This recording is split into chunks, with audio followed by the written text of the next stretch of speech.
The Sinn Féin motion sets out the reality of the unemployment crisis in this state today. If it did nothing else, this motion would be valid because the over 430,000 unemployed citizens are fast becoming the nameless, faceless people of our society.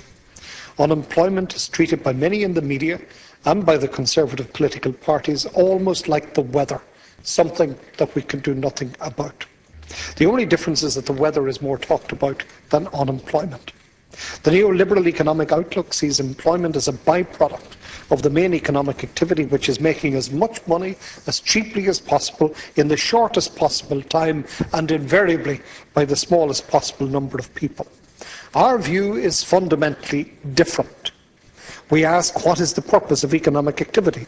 And we answer that it is for the greater good of all the citizens. It includes the social economy, the voluntary and community sector, state-provided public services and enterprises, and businesses from the craft workshop employing 2 people to the multinational plant employing 2,000. The state has a role in all of these sectors, either directly or indirectly. Yet the government speakers responding spoke as if this was not the case, and they spoke as if Sinn Féin had not presented alternative measures to address the unemployment crisis. And this is most certainly not the case. Read the motion, I say. Read our jobs plan. Look at the proposals made by our progressive voices who offer an alternative to the futile and sterile austerity strategy that is condemning a whole generation to unemployment and to emigration.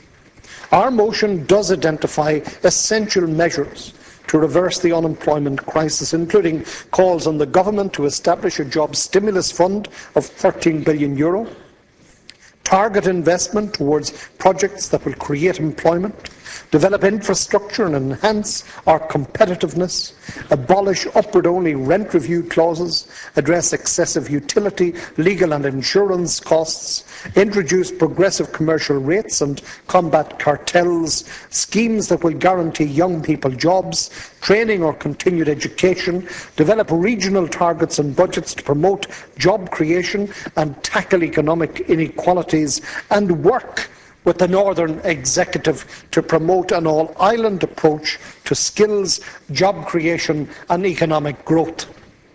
In responding to the motion, the Minister for Enterprise, Jobs and Innovation, Richard Bruton, claimed the IDA had its best years in a decade in the past 2 years. Well, I have news for Minister Bruton, news that I've already written to him and brought to his attention. And it is this, that the IDA was never seen much about the place in my home county of Monaghan during the so-called Celtic Tiger or for decades before it, never mind during the current recession and jobs famine. The record shows that in 2012, the almighty IDA created a grand total of 3 jobs in County Monaghan, and they lost 10, a net loss of 7. In the same year, Enterprise Ireland helped create 294 jobs and lost 142, a net gain of 152. And that is based on the entrepreneurial spirit of the people of my home county. These are, of course, pathetic figures by any measurement. It is sadly what we have come to expect in the border counties, but especially in County Monaghan. Small as the figures are, I believe it is very instructive that there is such a contrast between the IDA and Enterprise Ireland figures, no other county showing a greater disparity. Our county has for long been characterised by the industriousness and enterprising spirit of its people, as reflected in the many small and medium-sized enterprises. Many of these have gone under during the recession, with lights and businesses going out one by one in the streets of towns and villages across the county and across the region. But many survive, and they need support and encouragement, and they've got precious little of it from this and previous governments. I want to conclude with this comment. I noted the remarks of Deputy Perry, the Minister of State, and in his speech where he was most certainly patronising and also highly inaccurate, he spoke of Sinn Féin coming down here. Well, I never.